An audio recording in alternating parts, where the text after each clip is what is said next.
Okay, everyone, we're getting ready to resume. This is our post-lunch session.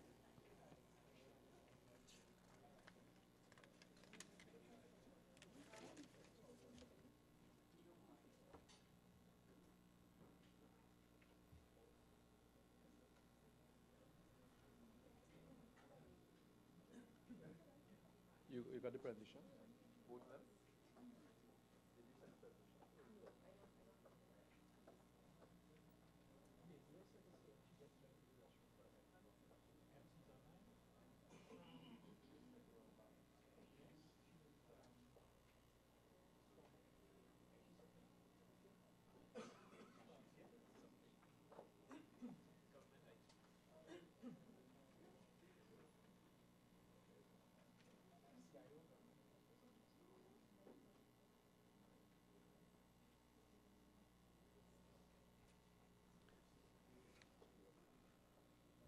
Very good.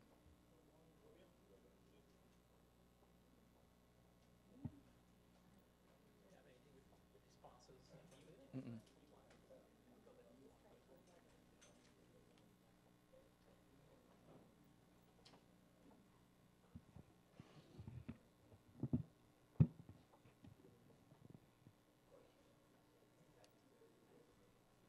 All right.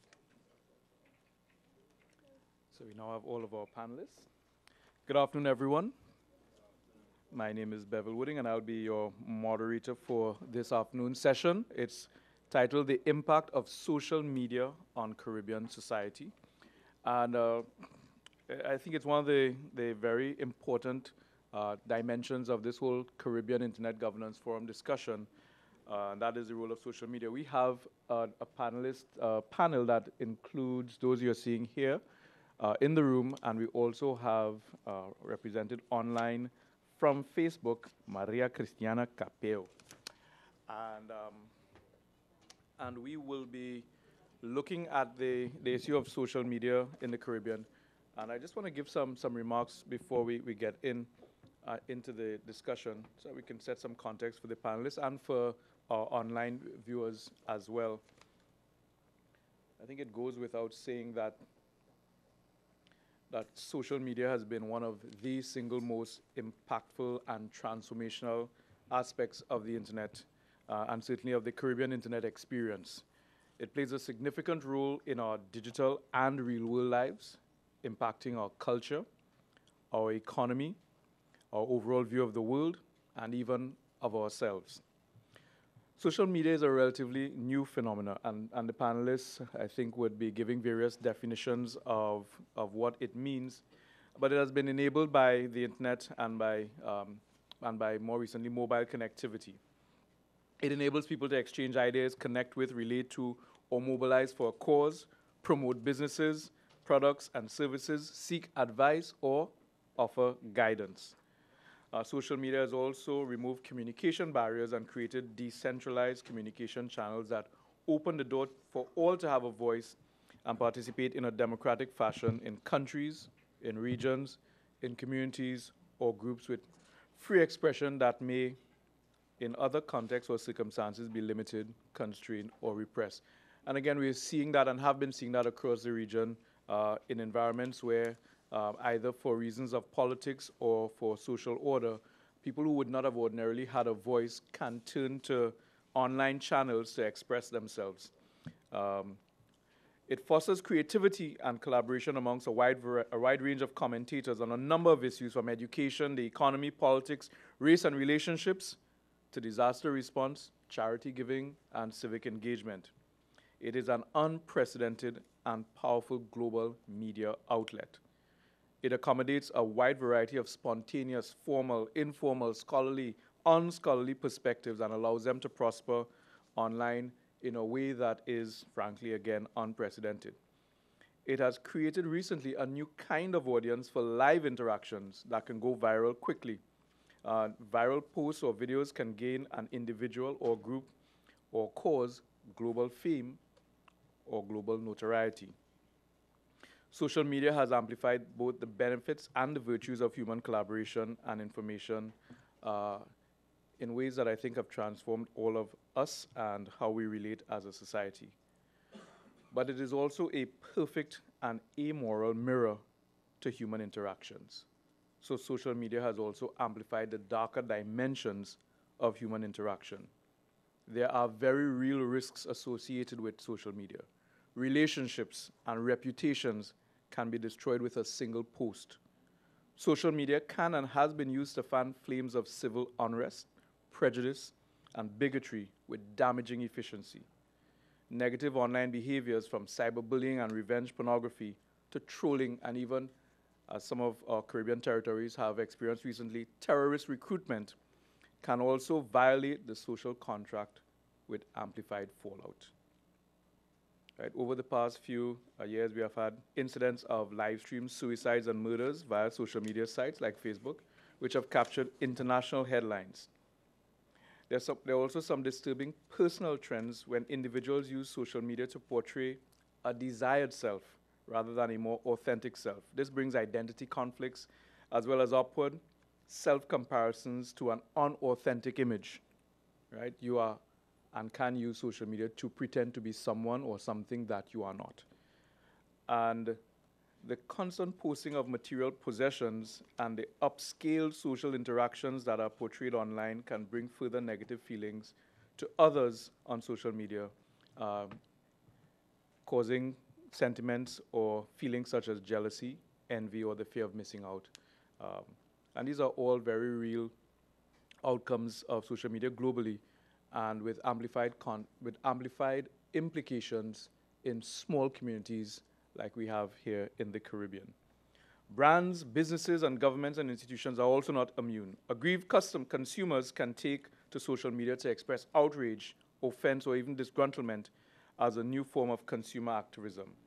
We heard yesterday the presentation talking about as well the rise in social media advertising, taking advantage of the region's love for social media platforms to reach audiences, but at the same time taking money out of the national and regional economies to pay for ads, which essentially put dollars in the pockets of those outside of our jurisdiction.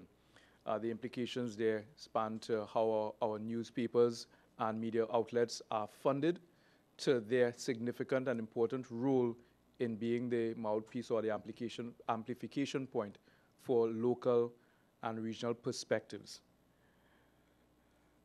There's also a recurring theme in all of this, and that is the issue of privacy, data privacy. Now, what does this all mean for the Caribbean? That's what we have our panelists here to discuss.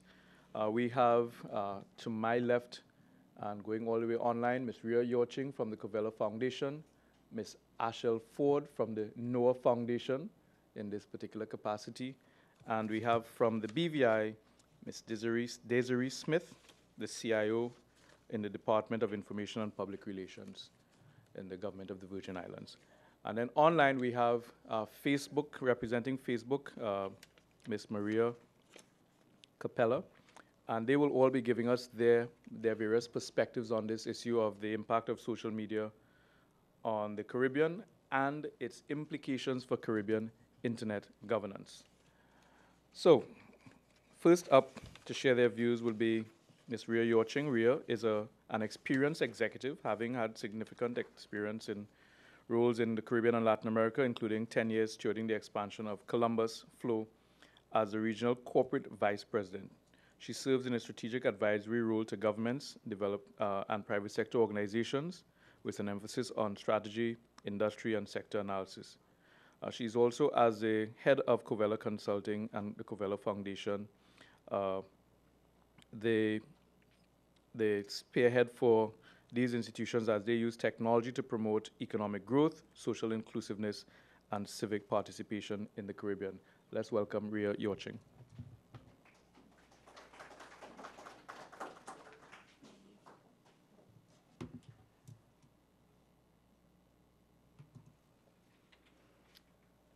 Thank you, Bevel.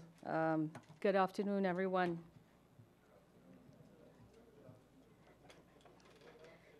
First session, first speaker after lunch. No, you have to post it on YouTube or Facebook.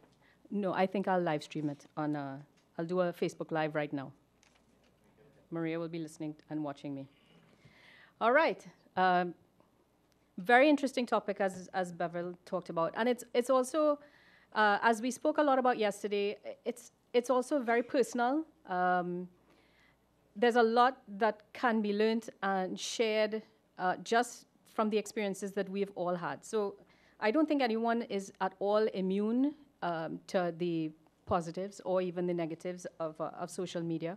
And what I want to do is to start off by taking a look at it's always good to see comprehensive data coming out of the Caribbean. So for the first time, we actually have comprehensive data coming out of coming on the Caribbean. I'll first start off by ranking the global active user base by the major platforms. None of these would be of any kind of surprise to you. What is a surprise to me is out of the 20 or so ranked, really is consolidated in a few major platforms. And that's interesting. Each platform plays its own role. And each platform, in addition to that, plays its own role depending on who you're speaking to and the age group that you're talking to as well. So when we're talking about the Caribbean, it's kind of hard to see, but the basic point here, and I've placed every single Caribbean island down at the bottom, is Caribbean country. At least outside of Haiti being the outlier, at least 50% of the online population uses social media actively in the Caribbean. The small line that you see below there, the 30-odd line there, is the global percentage of social media users. So the Caribbean is well above the global average. The other two lines that are 2/3 above, I just use for reference Canada and the United States. So the Caribbean is well within the average of the percentage of active users in the Caribbean. And that's important because, again, we are more alike than we are dissimilar when it comes to behaviors. And we want to make sure that as we start to talk about this, many things that apply globally also apply regionally. We may have our idiosyncrasies and sensitivities, but many of the conversations are very much applicable. And of course, when we break this down, we also have to have a proper conversation contextually based on the age group that we're speaking. And I only have it by age group. We can actually move it to gender, we move it to lifestyle, and so on. But the principal discussion that we'll focus on here, we'll break it down into young adults. I don't have teenagers, but young adults. When we look at that breakdown, the ranking order shifts slightly. So Snapchat, for example, is the #1 platform for young adults. It's not Facebook. Well, it is. Facebook isn't that far behind, but generally speaking, the distance between Facebook and every other shifts a little bit when we talk to young adults. And then we move on to Facebook taking its place as we get older. All right? So starting with the facts, what I wanted to address, food for thought, start the discussion, is this complicated thing on how has social media affected society. Bevel gave a very good summary. And so I want to contextualize the summary in 5 basic points. Yes, we have, coming out of social media, renewed connections, enhanced communication. Yes, we can argue that is a good thing. And in fact, we've seen some very good mass examples in the Caribbean. We can see improved communication or even interaction, particularly when it comes to rallying around certain causes, if you will.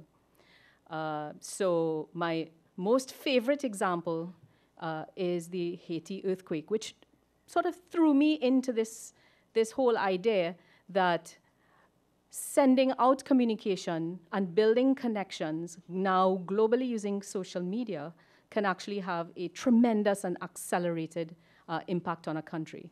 And of course, we understand from the very ventilated example of Haiti that social media was used as a tool not just for mapping, but it was used as a tool to identify spots of vulnerabilities, just accelerating the responsiveness by various nonprofits and so on. Information and interaction habits, yes. Information has always been there. Rapid release of information and two-way interaction has not always been there at the speed as it is now. And in fact, you can say the past is not the past. Well, I can say the present is not just the present. It's that fast now. Creative outlets and expression. Social media, of course, has been used as a vehicle now to develop local content. And in fact, just doing this exercise brought me to take a look at a lot of the success stories, if you will, of local content, regional content being platformed on the global scale. That sort of reverses the angle of, well, it's not always us being content consumers, but we are producing content now at an enthusiast rate, but more and more at a professional rate. And I mean, we're talking vloggers, Instagrammers, even at a national scale for economic development. Countries like Jamaica, countries like Curacao, and so on as a country, have developed active social media strategies that have brought economic development and opportunities to their shores. Learning and development. There is nothing, as Deirdre said earlier, that you cannot learn on the internet. Whether it may be the right thing or the wrong thing, there's nothing that you can't learn. And we saw this in cybersecurity yesterday. But as an active way of educating, this is an extremely important channel. And of course, organizational behavior, the way businesses market, promote, and just communicate with their own customers and potential customers has changed. And I put this here to just identify that countries have been reformatted and changed because of social media. So they're not so good. We've talked about, Bevel spoke a lot about it as well, false intimacy, which is really, you know, I may have 100 friends, but they're not all the same. Yet I tend to Instagram post or whatever as if they were. The past is not the past. Hands up those who have not fired or disciplined someone or not hired someone because of something that's been on social media. Privacy, what is that in this day and age of social media? Breach of social contract. So when we talk about that, we're talking about the move from trolling to its impact as it moves stronger to bullying, as it moves now to other forms of societal contract breakdowns that now can border on other avenues. And then, of course, criminal activity, which is straight up using the social media, as we talked about, for terrorism and so on, for negative uses. And so just to keep the good and the not so good in mind as we continue to ventilate this, but I saw this joke online, and I thought it was really, really funny, because when we start to look at the issue of privacy or any other matter, we now what we hold there, particularly in the Caribbean, as a community, is this openness and the social norms of treating everyone as equals, as treating or giving people the benefit of the doubt. And that isn't necessarily so. And so in trying to make sure that we take advantage of this technology that we have at our disposal, it's important for us to begin the discussion on how we can collectively put some new norms together to combat. Thank you. Thank you, Ria. And we're starting to see the shape of this discussion on the implications for social media, or the impact of social media in the Caribbean coming to fore. Next up, we have Ashel Ford, who you were introduced to previously as representing the Barbados Internet Governance Forum, National Internet Governance Forum. In this capacity, she is wearing her NOAA Foundation hat. They say no to online abuse and harassment, a nonprofit organization that she founded in Barbados with some colleagues that is doing some very interesting and important work in this area. So let's welcome Ashel.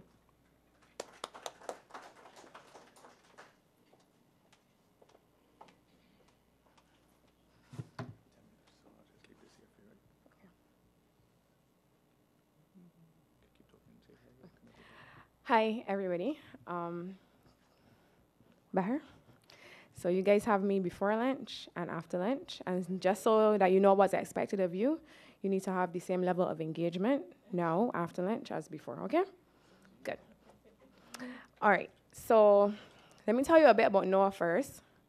NOAA to online abuse and harassment came out of my first experience at Global CIGF, where I expected lots of experts and techies to sit in rooms and discuss the internet. And instead, I got people who do not have tech jobs, who just care about something, maybe human rights, maybe gender equality, child online protection. It runs the gamut.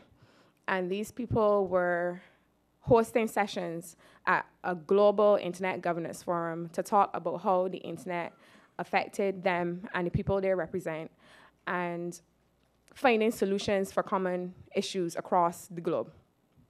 And when I came back, because I was a Internet Society ambassador to the IGF, I had to do a post-IGF project as part of my agreement to be an ambassador. And at the same time, I was seeing my colleagues and I some really concerning behavior on social media in our community. And I felt like I've just watched people with less resources than me. They don't work for their government. They don't have a working knowledge of the legislation in their country. That's something they had to go and learn for themselves after they became interested in the issue.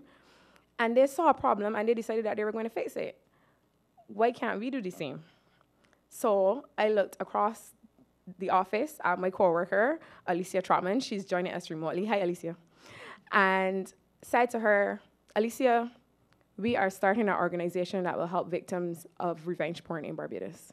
Because revenge porn was the thing that was really concerning to us. And she said, okay. And that was it. NOAA was formed. So what we do is offer support services. None of us are a lawyer or a psychologist, but the idea is to have a network of professionals that offer the support that victims of any abuse that occurs in the online space.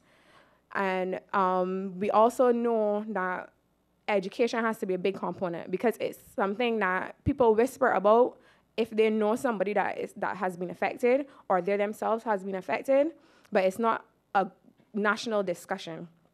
So we knew that education had to be a big component as well. So having said that, I know that you understand what NOAA does. I want to address the issue of social media from 3 perspectives.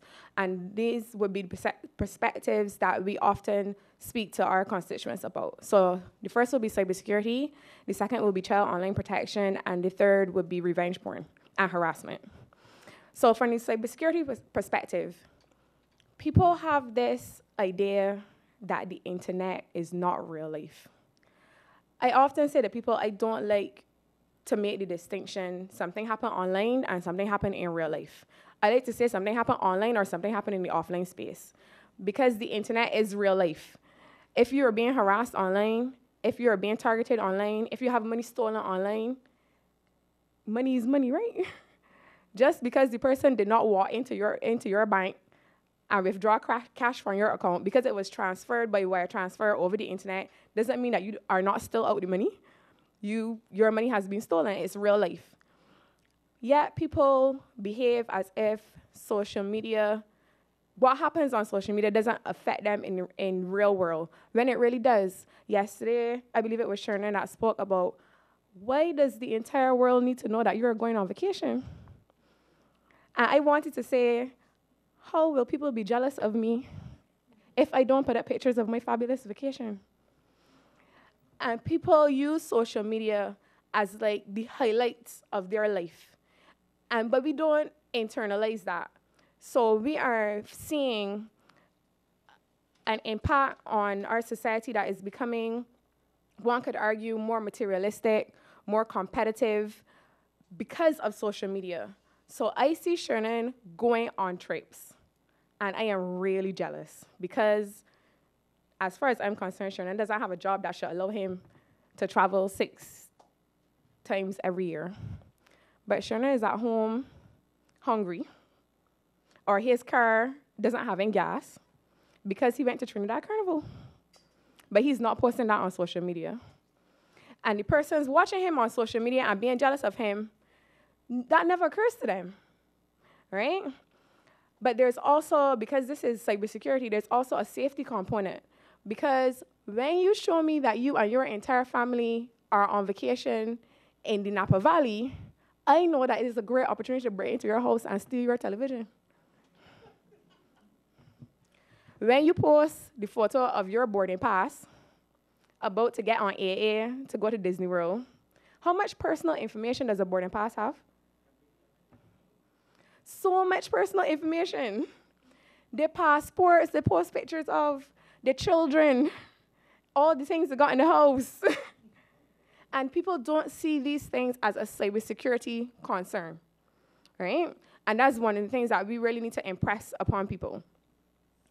Child online protection is a big thing. Normally when NOAA is invited to give presentations, child online protection is at least part of it. People are really concerned about their children, as they should be. Unfortunately, when we have children that are old enough to go out onto the streets on their own, to walk to school, to go to the shop, we take them, we hold their hands, and we take them to the side of the road, and we say, listen, this is how you cross the road. This is important. You look left, you look right, you look left again. Don't let me ever hear that you running across this road without looking. You have to be careful. Cars are dangerous. And we instill upon them the importance of this thing. But we take the Samsung tablet and we just hand it to them and stick them on the couch and we go clean the house, right? People have had roads for 2,000 years, so we know the dangers of roads. But relatively speaking, we just got the internet. And the dangers of the internet have not been impressed upon us enough that we see it as something we need to instill in our children. And because of the digital divide, parents, this generation of parents now are not what we call digital natives. They grew up in a time where the internet was not a thing. And because of that, there's that issue of children actually being more advanced in terms of the use of the technology than their parents are. And it has to be impressed upon parents that you can't adequately protect your children online if you refuse to put yourself in a position to understand the technology. There is no shortcut. There is nobody that's going to do it for you. You have to do it. You have to learn. But the good thing is that there are resources available. The same internet that you're so afraid of can teach you everything you need to know to protect your children online. And quickly before I'm finished, the last one is harassment and revenge porn. Social media has become a tool in the toolbox of abusers.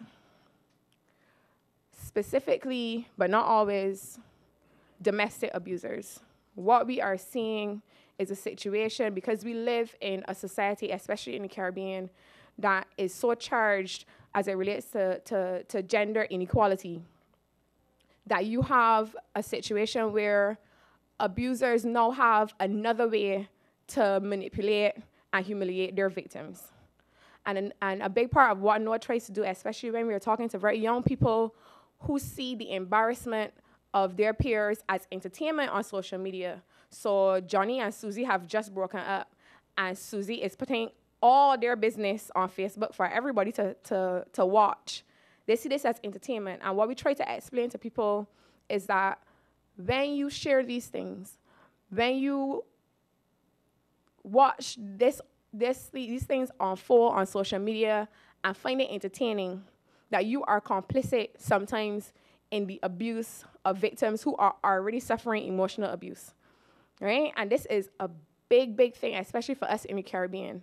We have a huge problem as it relates to gender inequality and domestic violence in this region. And it is being played out on the internet. Revenge porn is not it did not come about because of the internet. It is there because the internet, as Sherna again said yesterday, is a tool.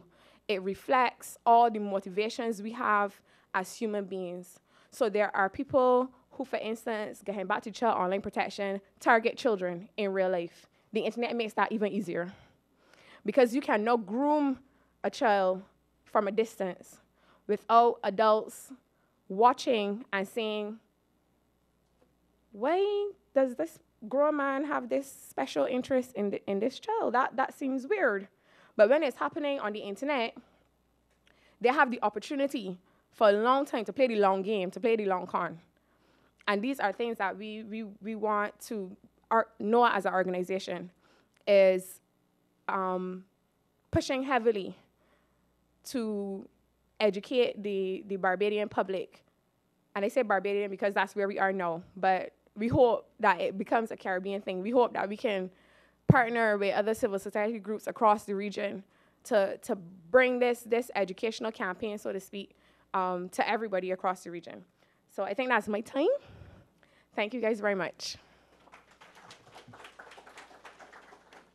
Thank you very much, Ashel. And the points you've raised are points of real concern across the Caribbean. I was giving Ashel an example of a lawyer that came to me some weeks ago actually in Trinidad and Tobago, but the same thing was repeated in Belize and in St. Lucia, where young persons, minors, have found themselves and their images posted on pornographic sites. Their parents trying to protect their children go to the lawyer. The lawyer then tries to find out what all of this is about to see if they can get the image taken offline.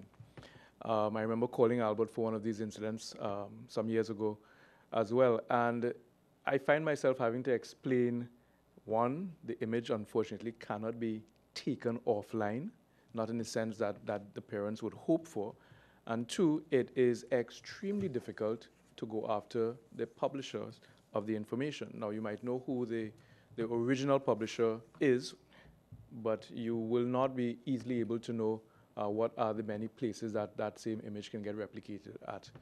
And so you can literally change the trajectory of a person's life if that person is a victim of such an offense. And this is what we're dealing with across the region. The other aspect of it is that if that goes one step further to the courts or to the police, you also have limited capacity in those areas to understand the nature of the offense and the mechanisms by which these images are transmitted, broadcast, shared, and reshared. And of course, you also have the issue of laws being outmoded or outdated or actually, in some cases, even absent to protect victims of such abuse. So this is a serious issue. It is, at its core, an internet governance issue and how we use the internet and how our policymakers, law enforcement, civil society actors, educators, and parents are brought to a place of new understanding of what exactly is this whole social media phenomena. It is not a passing trend. This is life in the 21st century. And as Ashel said, if at one point we had to learn how to cross the roads, then there is a new road that must now be navigated, and that's the digital road. Social media can be considered a warped social mirror. And I say warped in that it distorts, it amplifies, it contorts the image of not just self, but of our interactions with others. And that's why groups like the Covella Foundation, NOAA, the research that they're doing, the actions that they're taking to try and understand what is happening in the region. That's why it's so important for us to both, one, recognize their existence and their mandate, but also to support them in any way possible, and groups like these to help deal with what is a very real Caribbean challenge. Our last in-room speaker is Ms. Desiree Smith, and she, as I said, is the Chief Information Officer in the Department of Information and Public Relations, and she's charged with the supervision and accurate and timely dissemination of government information to the public and its stakeholders using a variety of media, including social media. Let's welcome her to share her perspectives on this topic.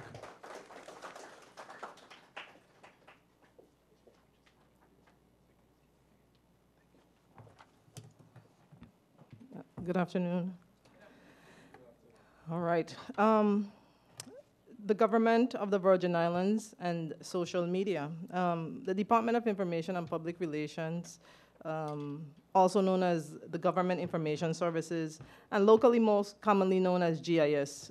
It falls under the Premier's Office, which is the lead ministry in the government of the Virgin Islands. And this department, we are committed to providing accurate and timely information on the policies, functions, and initiatives and activities of the government of the Virgin Islands to the public and its stakeholders.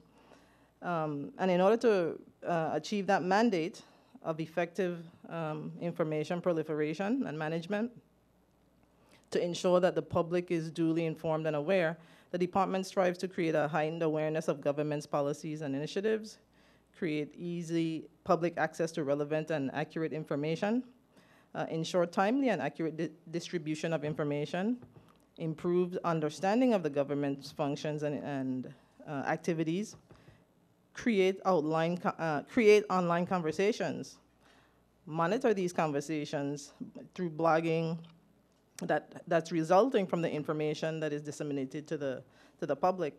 And our aim continues to be to do so and fulfill our vision of being the preferred communication provider to the public in public relations deliverables and for the government of the Virgin Islands.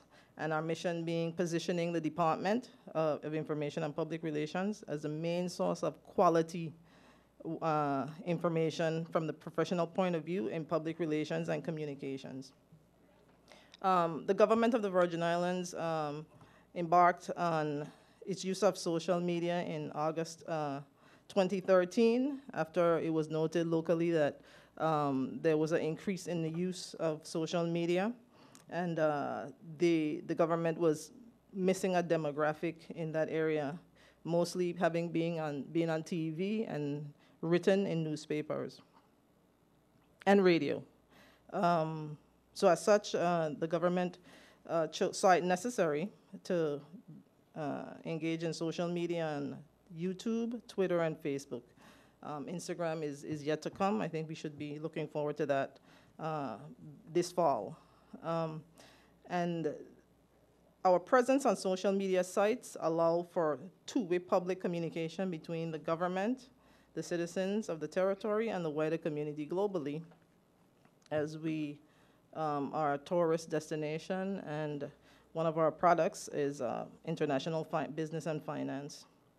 Our presence on social media, it also provides opportunity to build awareness, transmit messages to key audiences, and drive traffic to our website, which is where most of our information is disseminated and proliferated, and we're encouraging people to visit that site in order to access that information. And so, as such, our social media marketing of the government has become very strong since August 2013. The objectives is to highlight all government news, information, and services by way of these social media sites, as well as our website and all other traditional media.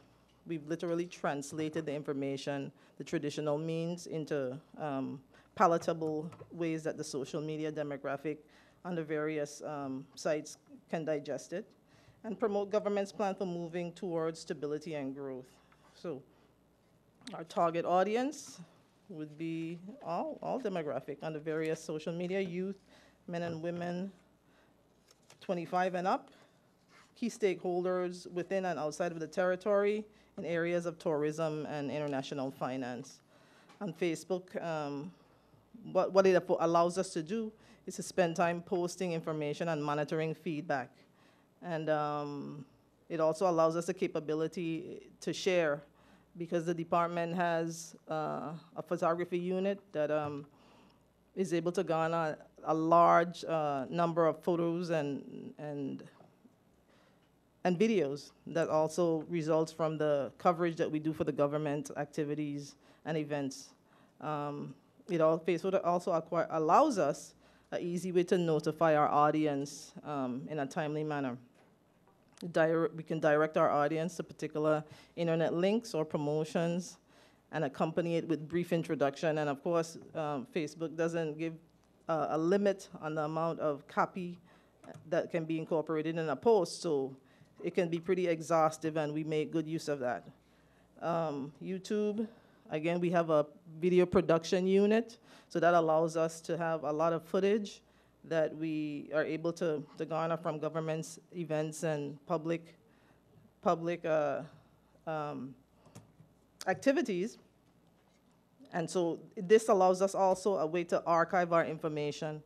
Once the information is captured and edited and produced in an interesting way, it is posted on YouTube.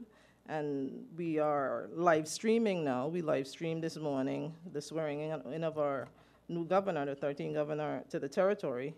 So we were live streaming on YouTube this morning. One of the first times that we have done that. And that was pretty successful.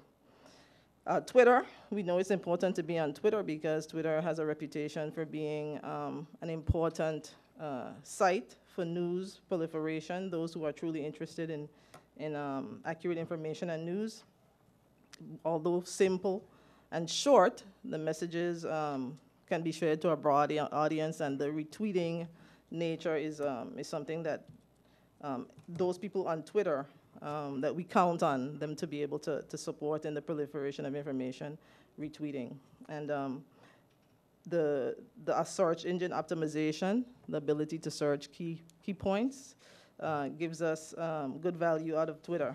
One of the things that we're hoping to see increase is our usership, the usership and visits to our sites, our various sites and social media, to ensure that we're feeling that the information that we have there is equally as good as any other traditional media, and we'd like to see the local community engage more in use of Twitter and YouTube and following us on YouTube. So we have an initiative to increase that usership and see some growth in that area. Thank you. Excellent.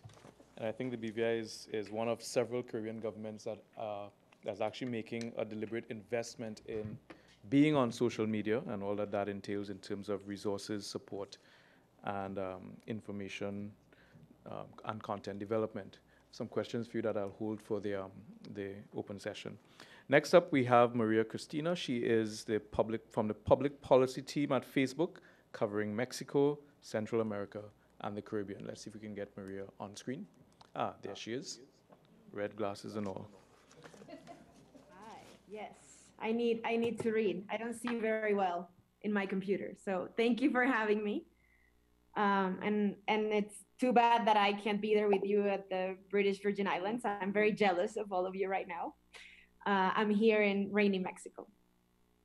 I love this panel, and thank you so much for having me and for allowing us the opportunity to clarify certain policies on our side and to be part of the conversation with all of you. All the issues that Bevo, Ria mentioned at the very beginning of the panel are real and are of concern to all of us. So I'll just start by saying that and highlighting the last two interventions. And the last one is a very good one because it shows the power of social media, in this case for governments. But like governments, there are around 60 million small and medium-sized businesses online on Facebook. And that means that those 60 million businesses on Facebook are communicating on a daily basis with users who either want to buy something or acquire a service, and who not only expand their options, but on the production, on the owner side, it's a way to reach the whole world. So an SMB stops being small the day they go online, and specifically the day they go on Facebook. They can reach literally the whole world. With 2 billion people, though, we understand that something that either Ria or was saying, that social networks and social media are indeed real life.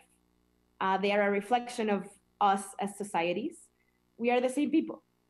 So I see this in three parts. Our job as citizens and as users is to create the environment where we want to live and where we want to interact.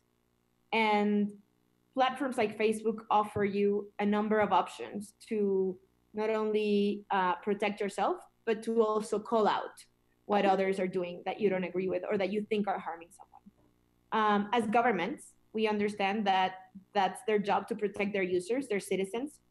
And I think I will highlight the following, without penalizing technology per se, because technology per se is not what we're after. We're after the behavior of citizens. We're after creating the kind of society that we want, offline and online.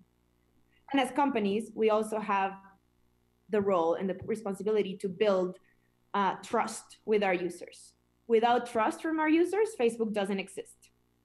It's proof that the product is useful and that we have invested in creating this trust, that about a month ago, we announced that over 2 billion people are using Facebook. That's about 2/3 of everyone who's online in the world. Nigel sent me kindly some questions, but I want to emphasize before the panel, I want to emphasize that we understand that we've understood this from users over the course of the years, that control over their information is really what creates this trust. I also want to make sure that you know that anytime a product or a feature is thought of within Facebook, it's accompanied by a multidisciplinary team of folks who look at the privacy aspect of that feature or of that conception of the idea, and to the enforcement of that privacy policy. I would emphasize 3 things that are useful for our users and that I try to talk to different groups about all the time. But our strategy is built on 3 pillars: control, knowledge, and security. And in controls, you'll find that you can check every time you go on Facebook, you can check top right corner your privacy settings and your safety settings.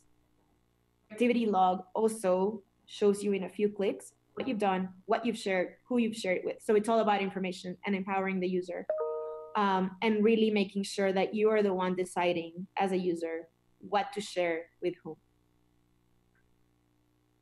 It's useful, and these tools are useful only if people know about them. So we check in with you. I don't know if any of you have seen this on Facebook lately. I've gotten actually a couple of got it a couple of times in the last few months, and it's just a prompt from Facebook saying, hey, you want to share this with this crowd? Have you checked your privacy settings lately? So you'll get those prompts as users, because we understand that all of us need a reminder every now and then.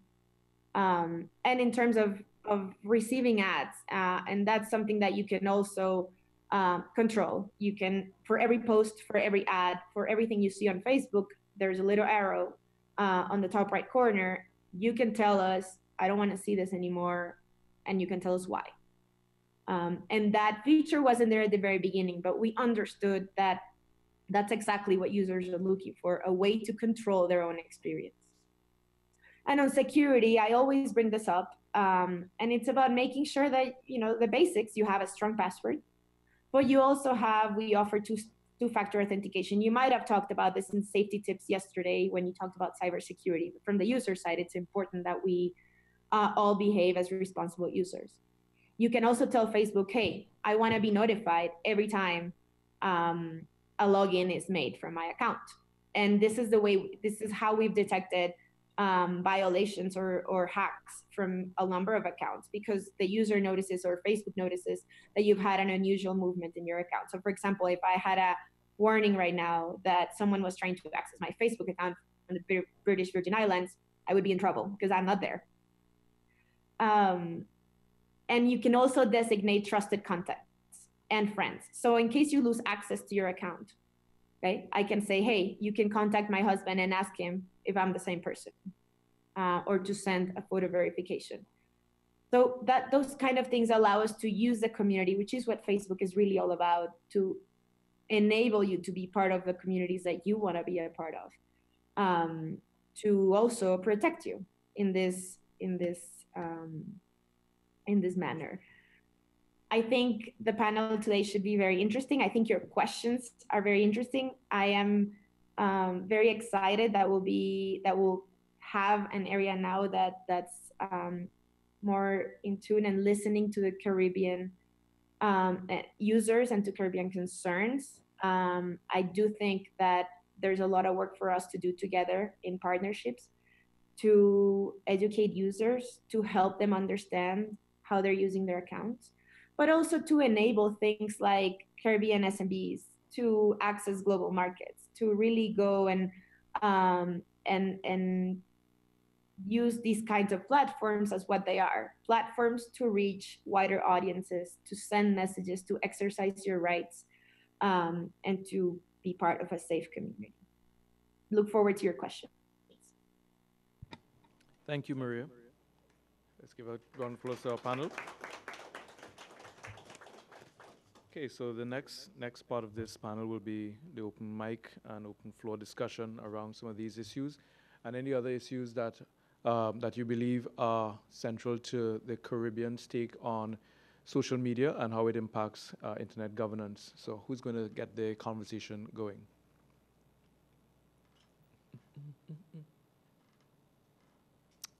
Right, Kevin? Do we have a mic? Do we have a...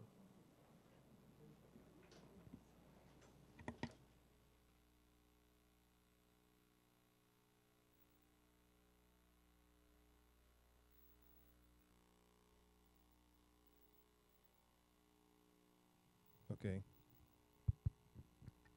Great. Thanks. Good afternoon, everyone. Kevin Swift, LACNIC, and of course, Caribbean internet user. I'd like to thank the panel, everyone, MC Online, our panelists in the room for that wonderful presentation on the social media. I have a comment and a question, which I'm hoping somebody will be able to address for me. And it deals with what I perceive to be social media as an actual tool for policy development. And hear me out with this. Taking into consideration when political events happen or any event happens. In the past, the traditional public sphere used to be in the Caribbean a rum shop, and you have to wait at a particular point for when that debate happens, and the debate will spread from when you visit various rum shops. But now, as an event happens, comments are generated online, and we are seeing that governments actually tend to become probably more sensitive and reactive to those things. And the case in point would be a recent incident where a government minister from Trinidad and Tobago traveled abroad, racked up a huge bill, more than bill shock. Mobile phone bill, yes. And coincidentally, we see that there's an impact on the information that a customer receives when he roams right now. So that's interesting because that's not government policy per se, but the point I wanted to make is it seems as if social media is becoming a catalyst for policy development. For me, I think it's untethered. I think it just happens randomly. But are you aware of active usage of social media to pursue civic engagement, political involvement? And if you're not aware, what recommendations do you have for that? Because I think it's something that's, I'm assuming it's something that's applicable across all of our Caribbean countries.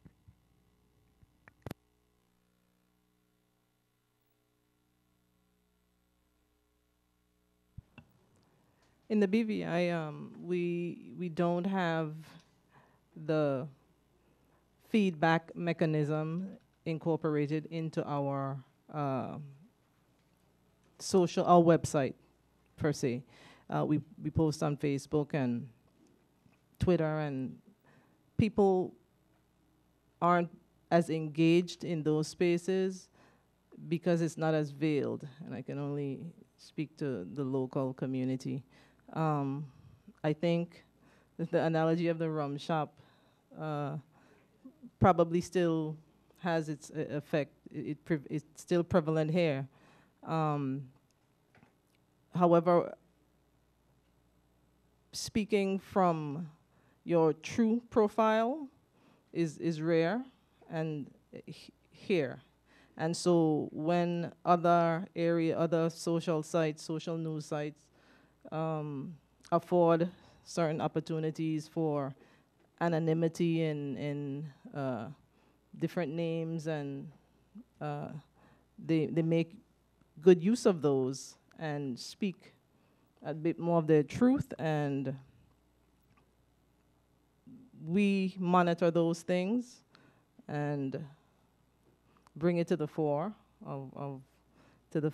of discussion, and do a bit of reputation management as well. But it would be hard to respond and react to every single thing. But we respond on behalf of the government, and no one person individually, no politics per se, although politicians make up the government.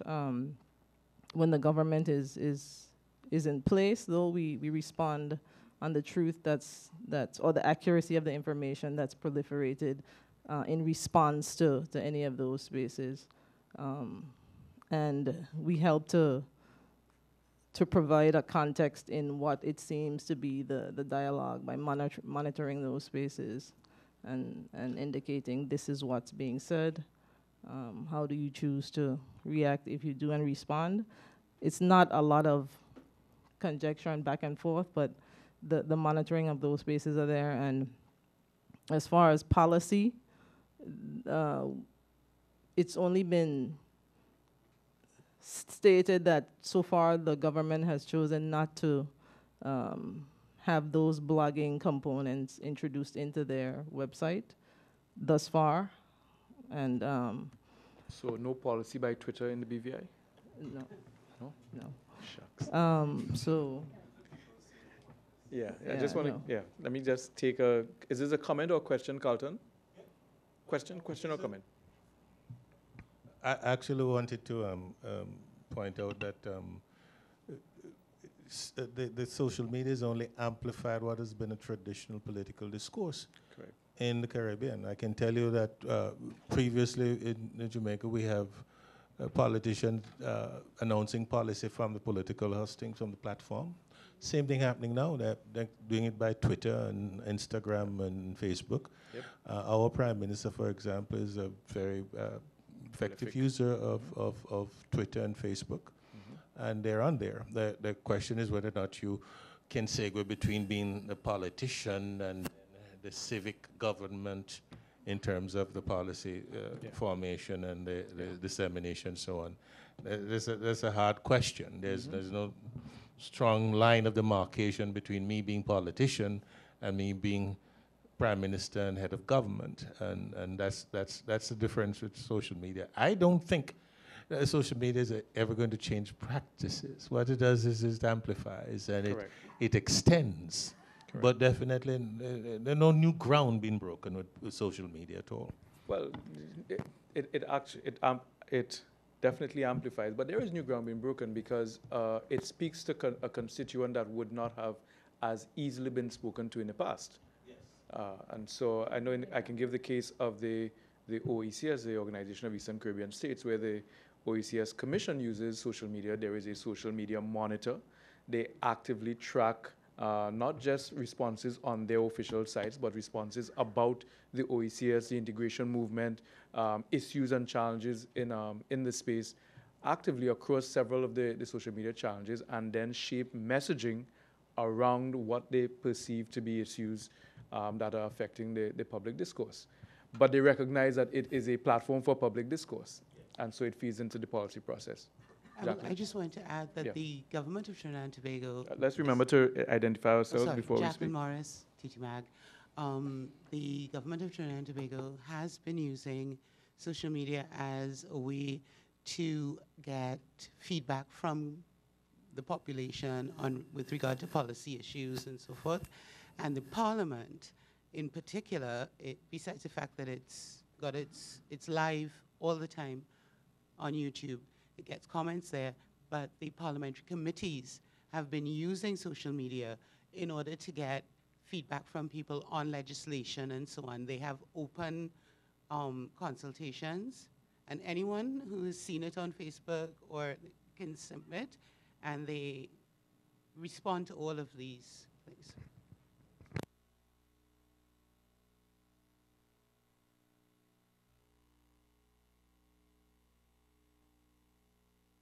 Let me get some more feedback from the audience. Any other questions or comments?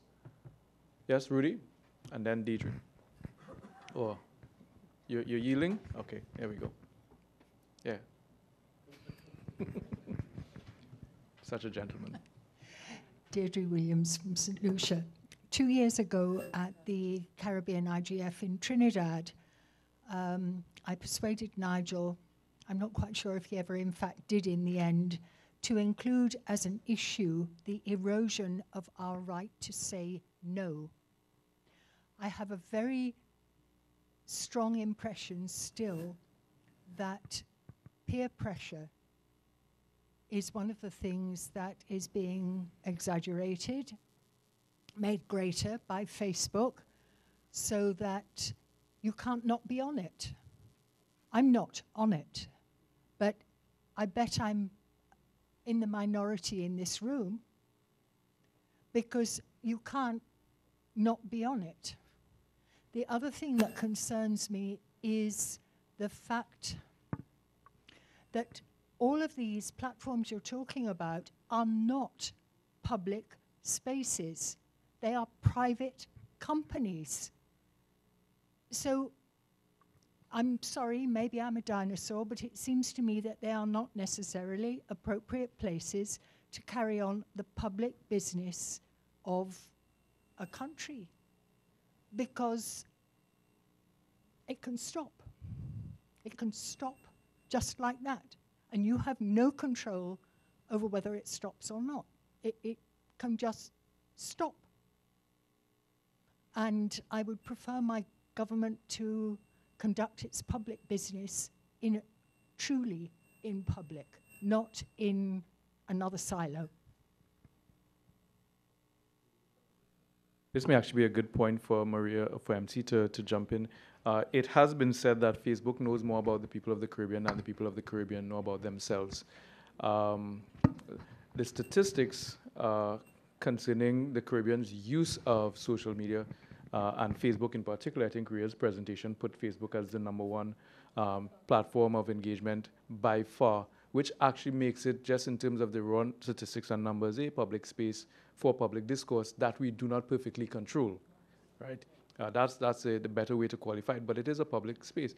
And as governments come to recognize how much of their constituents are in and on this space regularly, it becomes a must participate in forum. And that's what we're seeing happening. So MC, do you want to chime in here with any pertinent up-to-date statistics on what you're seeing in terms of the Caribbean's engagement of the Facebook platform?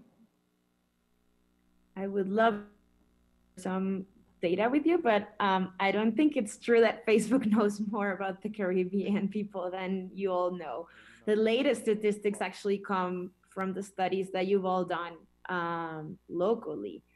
Actually, I asked if we had stats on Caribbean usage, and we haven't done that. So that's a job for me to understand better how we can help. But everything you put there is essentially public. I completely sympathize and understand Deirdre's comment. about being mindful of what gets shared here. I think the option is there to not participate, of course, but I agree that we like to be part of communities, and this is where the community is now. One thing that I'll clarify is that the information never stays with Facebook. Whoever publishes the information, whether it's a government or a user, owns the information and can take it with them whenever they want. So as far as the title of the content and who owns that, that's the same folks, whether it be SMBs or governments or users.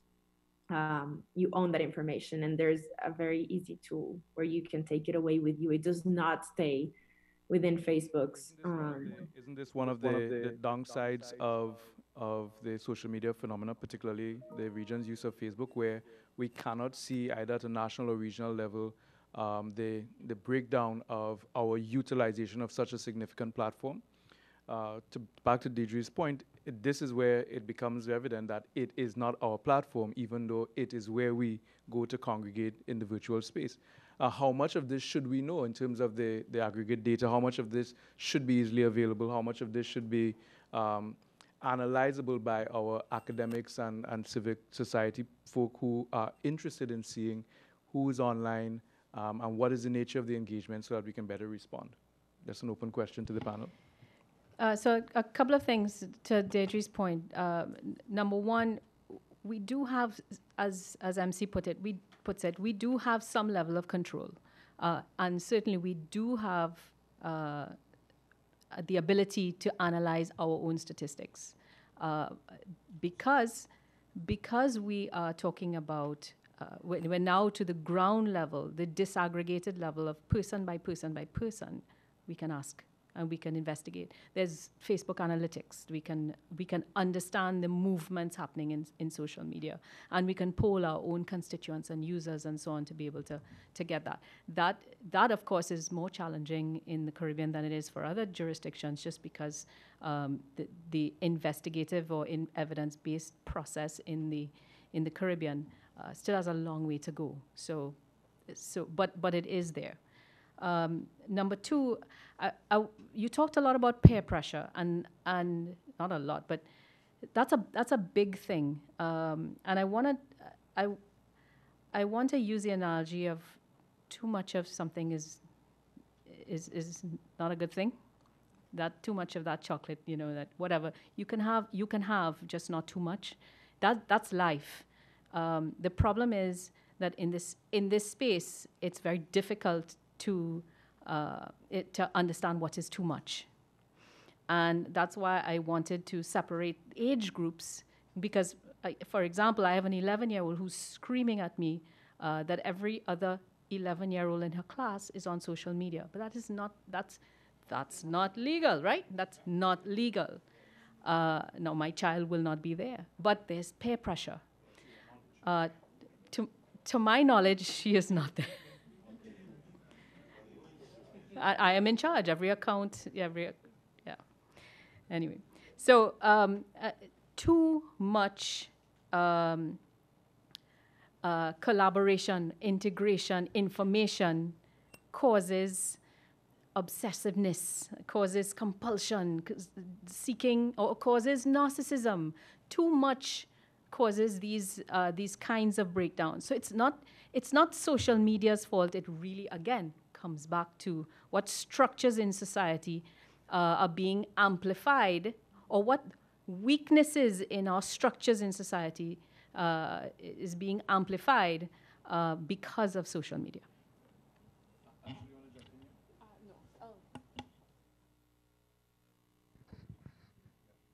Yeah, this really relates to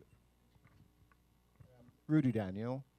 Relates to erroneous information. I think, Bevel, you were talking about illicit photographs of children being put online, et cetera, et cetera. I really wanted to know if there's any data protection legislation within the Caribbean or planned which would allow the right to be forgotten, for example, or even removing, you cannot find it in a search engine, which is perhaps, the most reasonable way of attacking it. So is there any legislation currently or Not that planned? I'm aware of, but we have some others in the region, representing the region, who can chime in.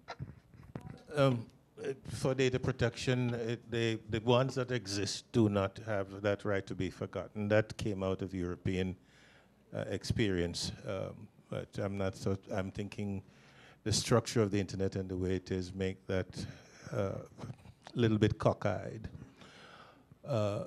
The data protection legislation, believe it or not, existed in the Caribbean for quite some time. The Bahamas had first Data Protection Act in 2004. Trinidad had one early 2006. The Bahamas, several of them are around. They've been revised. Now, the structure of them, they've been, hostage to technological changes. And so they all need to be reviewed. And most governments are now in the process of reviewing Data Protection Act. We just put in the parliament in Jamaica our own version of data protection. What I would urge all of you to look at is the framework in which the data protection laws, the bills have been circulated. Make sure if this is one area where the multi-stakeholder practice becomes practicum, you need to become involved in the conversation about data protection, because it goes to the areas of privacy and what is allowed in terms of behavior online and so on.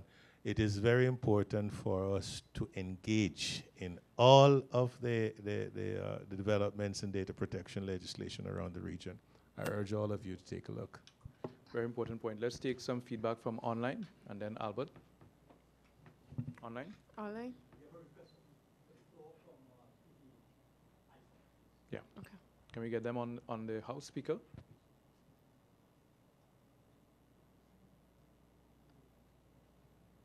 Can you hear me?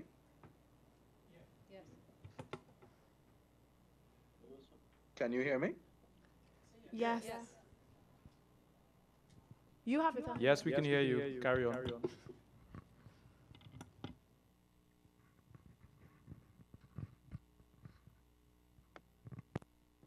Hello. Start talking. Yeah, we can hear you. Can you proceed?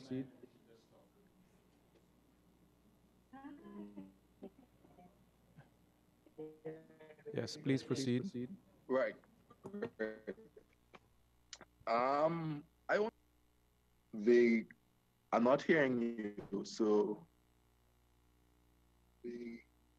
right. Continue. I wanted to ask a question, because I saw an article, an incident that happened in Jamaica, where there was someone essentially lambasting a politician on social media. And they used clause in a cyber crimes legislation to take, let's just go with corrective actions against that person. Other Caribbean countries have seen this and are now putting steps in place. Some are taking steps to have a way to, one, to take what I do electronically and give me enough, to give the government enough teeth to respond and clearly deal with incidents of persons writing things. So for example, we have gone from the days where I could write an article in a newspaper and the government could see exactly who wrote the article, who published the article in the newspaper. Now, on social media, where we take precedent and looking at the current US president use of social media pre and post elections, and even look at other governments across Africa Asia, etc., we see that moved from print media to social media, governments are now looking at ways to respond. And my question to you is, how do we strike a balance? Not a balance that benefits the government, not a balance that benefits the constituency, an actual balance of power. So if the government is putting pressure on the person, what legislation can be put in place or rules put in place to protect me, the user, from being unnecessarily harassed by government after I may speak out or disagree with the action taken by a minister or by decision by a government? That's my square question. I thought I'll give a little context before I ask it. Thank you. Thank you. Thank you. Who wants to tackle that one? Well, I want to, maybe I should make some clarification of what happened in Jamaica. In Jamaica, the issue came about because a activist against sexual offenses was alleged to have fingered some people in a Facebook post for sexual offenses. And she was charged under the cyber crimes legislation for the section that says harassment and creating discomfort and so on. Mm-hmm. You have the same thing on the in Trinidad. It's section 18. In Jamaica, I think it's section 9.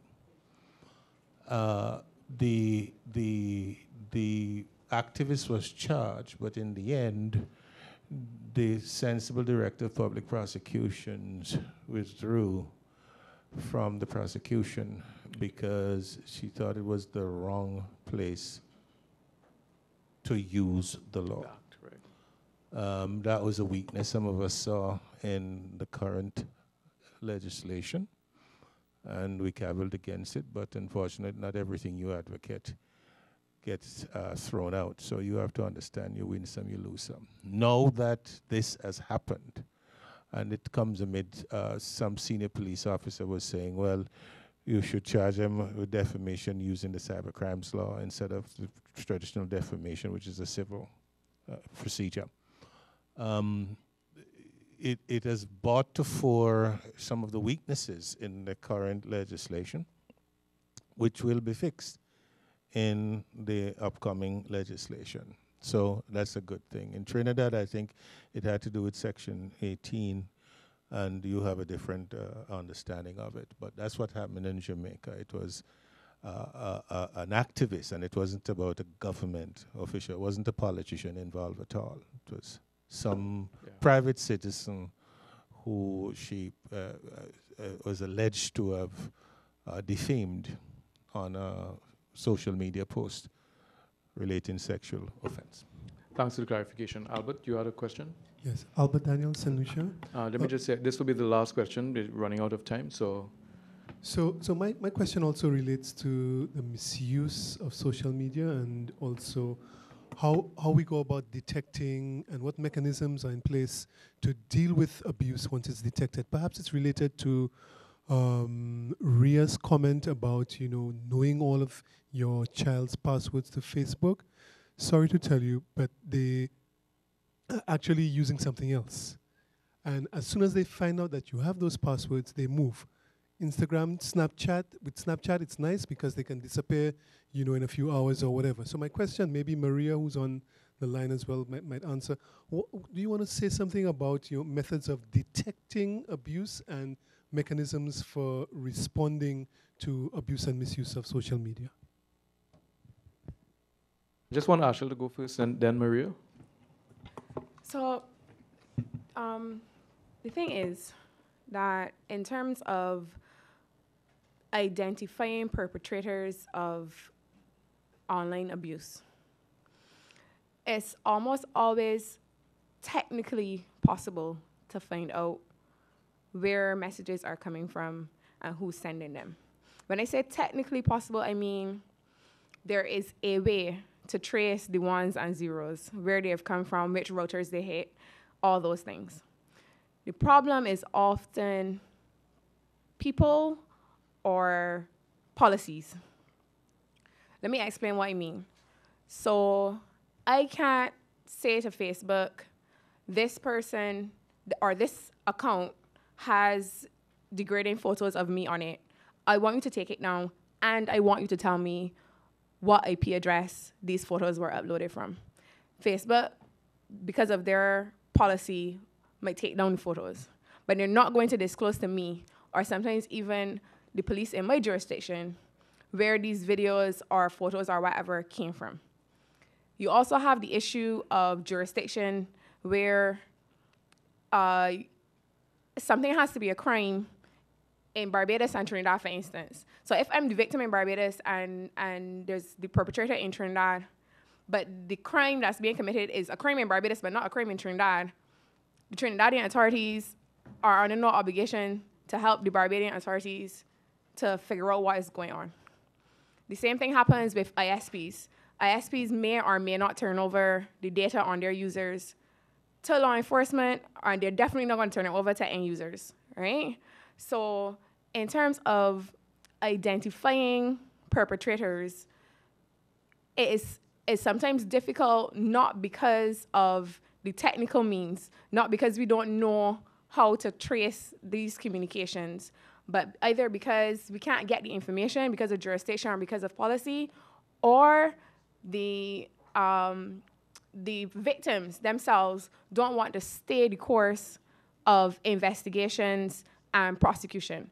And that's me wearing my IGF hat, because we had a really good presentation from the Director of Public Prosecutions in Barbados at our IGF, and that was one of the things that came out. A big part of the problem that law enforcement and the judiciary has, at least in Barbados, is victims are not willing to stay the course sometimes of what it will take to see it through to the end. MC? Well, as far as identifying problems on the platform, we rely on the community, we rely on our users for reporting. And it's important to know that every report that gets away is reviewed by a human, okay? There's a lot of myths out there that the reports don't get reviewed by human beings, but they do, all of them. Sometimes you'll get a flow in the report that says, hey, if you're reporting this, take a look at these security measures and try to implement them and whatnot. But as soon as you hit submit, you're submitting a report to Facebook, it'll get looked at by our team, who reviews thousands and thousands of reports a day from all over the world. And you can take a look at our policies and our terms of service in terms of what constitutes harassment and whatnot, because the world is changing very quickly and because we're identifying all kinds of behaviors on the platforms. We are also engaging in all sorts of dialogues with governments, with civil society organizations, with users constantly to understand what are the problems inside Facebook. None of us at Facebook want a hateful place or a harassment place or we're working. And we cannot, because of privacy reasons, we cannot share with the end user or with anyone without a court order and without following all the mutual legal assistance treaties mechanisms, everything in terms of law enforcement.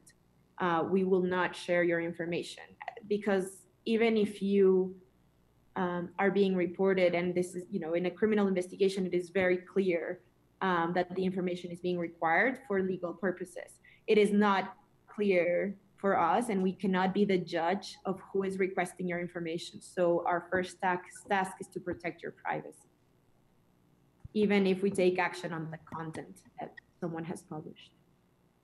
Okay, great. I'm going to give the panelists each 1 minute to give their closing remarks or comments, perspectives, and then we'll call this panel to close.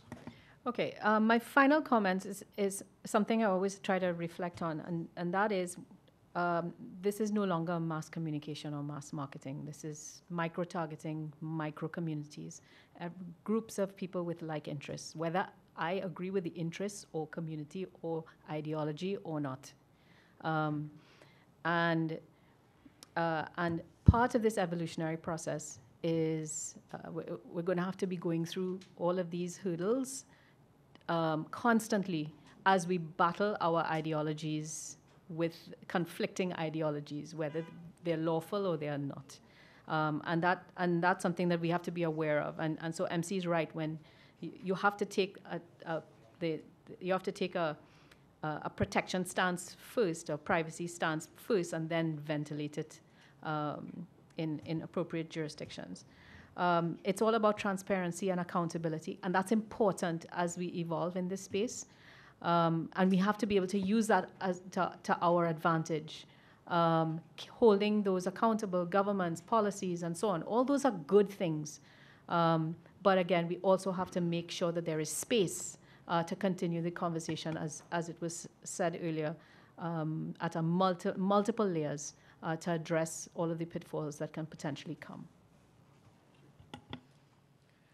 Okay, I just want to reiterate the fact that the internet and social media is simply a tool that we use. It is real life. It's not some magical place filled with fairies and rainbows that people go to entertain themselves and talk to their long-lost classmates. It is a part of our lives that is here to stay. And the same principles about decency and human behavior and human rights that apply in the offline space also have to apply online. We can't treat social media and blogs and online as if it is some special place with different rules. We are still human beings at the end of the day, and we will still carry on with behaviors that we carry on with in the offline space, online, and the same regulations that we have governing the offline space have to also be true online. We need to protect our children. We need to be decent to each other, and there has to be a mechanism to address people who, for lack of a better word, misbehave. As it relates to the perspective of the government of the Virgin Islands, we see the social media as a very beneficial space to exist in.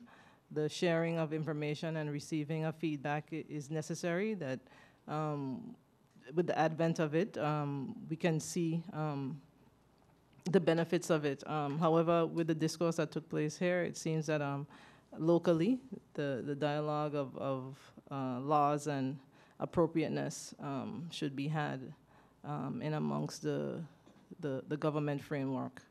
So. MC? I'll just say that I very much look forward to exploring partnerships with several of you in the Caribbean in the coming months and years to increase the good part of the community, being part of this global community with Facebook. I appreciate the opportunity. Look forward to your questions if you have any afterwards. Okay, thank you. And for my part, I just want to reiterate something Carlton said, which I think really comes to the root of why social media has to be part of the Caribbean Internet Governance Forum conversation. And that is all of these things point to areas where policy changes and policy interventions can help protect, support, and advance the Caribbean development agenda. I think it's important for us to distill out of the conversation what those issues are. The issues related to privacy, issues related to defamation, child protection, data integrity, and so on, that all represent areas of focus that have to be part of a multi-stakeholder, and here's that word again, conversation. For the folk from BVI, I think this is an excellent example of why having a national internet governance forum would be a useful thing in terms of accelerating the local movement toward treatment of some of these issues. And for those online who are not part of a national internet governance forum group or not part of the not part of the Caribbean Internet Governance Forum, it's also a wonderful arena to have your voices and perspectives form part of the ongoing regional discussion around what needs to be done to make a Caribbean-relevant intervention in these areas that are now shaping and defining Caribbean society. With that, I want to thank the panelists, and thank you, those who are online and those here in the room, for your attention.